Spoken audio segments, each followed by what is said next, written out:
Hello প্রিয়ন, সবাই কেমন আছো? আশা করি সবাই ভালো আছো। আমিও বেশ ভালো আছি। দেখো, সকালবেলা ঘুম থেকে উঠে দেখি কেমন বৃষ্টি হচ্ছে, মানে মুষলধারে বৃষ্টি শুরু হয়েছে। মানে এতটাই বৃষ্টি হচ্ছে, বাইরে যাওয়ার তো দূরের কথা।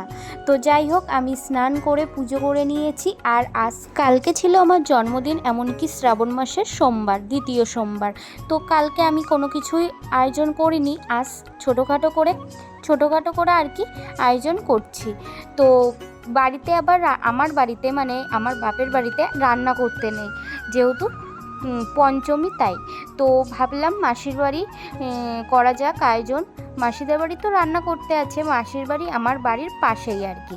তো ওদের বাড়িতে গিয়ে মানে সব কিছু বাড়ির থেকে নিয়ে গিয়েছিলাম, মা পাঠিয়ে দিয়েছিল, আমিও গিয়েছিলাম। রান্নাবান্নার কিছু আয়োজন করা হয়েছে। এখানে মাংস ছিল, 5 রকম ভাজা, আর মাছ, ইলিশ মাছ। তো যে এগুলো কেটে নিচ্ছিলাম। তারপরে আমার ফৌজিবাবু ফোন করেছিল, তাকেও দেখাচ্ছিলাম যে কি কি রান্না হচ্ছে না হচ্ছে। তো এদিকে দেখো ইলিশ মাছ দেখাচ্ছিলাম ওকে। তো ও ভীষণই ভালোবাসে ইলিশ মাছ। জন্মদিনে আমি মানে সেলিব্রেশন করি, কিন্তু আমার জন্মদিনে কোনোবারই আর থাকতে পারে না। বিয়ের পর একটা বছর শুধুমাত্র ওকে পেয়েছিলাম জন্মদিনে। তো তারপরে আরও 2 বছর ওকে পাইনি, এবছর আর আগের বছর ওকে পাইনি। তো যাই হোক, ওর সাথে কথাবার্তা বলার পরে এদিকে দেখো মাসি 5 রকম ভাজা করে নিচ্ছে, আর এদিকে প্রেসারে মাংসটা সিটি দিয়ে নিচ্ছে, কারণ এইটা হচ্ছে কয়লার মুরগি, ওই জন্য। শুধু মুরগির মাংস তা না। তো যাই হোক, এই পাশে আবার পায়েস বসিয়ে দিয়েছে, আর মাংসটা কষানো হচ্ছে। তারপরে দেখো কেমন বৃষ্টি হচ্ছে, মানে মুষলধারে বৃষ্টি শুরু হয়েছে। আমি যখন মাসির বাড়ি যাই তখন আমার এই বোনটা আমাকে খুব ভালোবাসে। তো ওকেও নেমন্তন্ন করেছিলাম, ও এসেছিল বৃষ্টিতে ভিজতে ভিজতে, মানে ছাতা মাথায় দিয়ে। তো কী কী রান্না হয়েছিল সেগুলোই আর কি তোমাদের সাথে শেয়ার করছিলাম। 5 রকম ভাজা, ডাল, তারপরে মাংস, পায়েস, ইলিশ মাছ। ভীষণ খিদে পেয়ে গেছে, তারপর খেতে বসে গেছিলাম আমি, আমার বোন আর মাসির ছেলে, তো ভাই। তো আমরা এই 3 জনাই খাচ্ছিলাম। তারপরে মা আর দাদা এসেছিল পরে।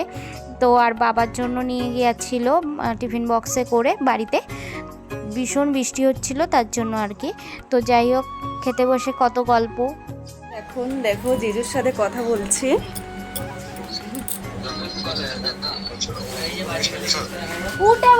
জিজু ফোন করেছে, তাই কথা বলছে। এখন দিদিভাই কেক কাটবে।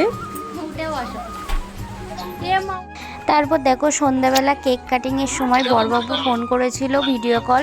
তো ওকে ছাড়া মানে ওকে ছাড়া কেক কাটবো, এটা তো সম্পূর্ণ হয় না, অসম্পূর্ণ থেকে যায়। তার জন্য আর কি ওকে সামনে রেখেই আর কি কেক কাটছিলাম। খুবই ভালো লাগছিল, ও থাকলে আরও বেশি ভালো লাগতো। তো যাই হোক,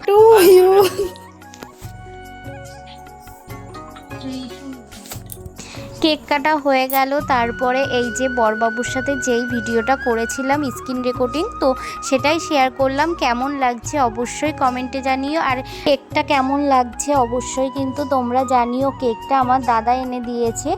তো আমার বর বলছিল যে তাড়াতাড়ি কাটার কথা কেকটা, কারণ হচ্ছে ওর ডিউটি ছিল 8টা থেকে। তো তার জন্য কি 7:30টার ভিতরে কেকটা কাটিং করলাম, ওকে দেখিয়ে, মানে ভিডিও কল সামনে করে আর কি দেখাচ্ছিলাম কেক কাটানোর সময়।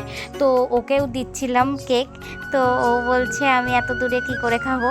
তো যাই হোক, ভিডিওটা এই পর্যন্তই। ভালো লাগলে অবশ্যই লাইক কমেন্ট করো। টাটা, বাই বাই, সবাই ভালো থেকো।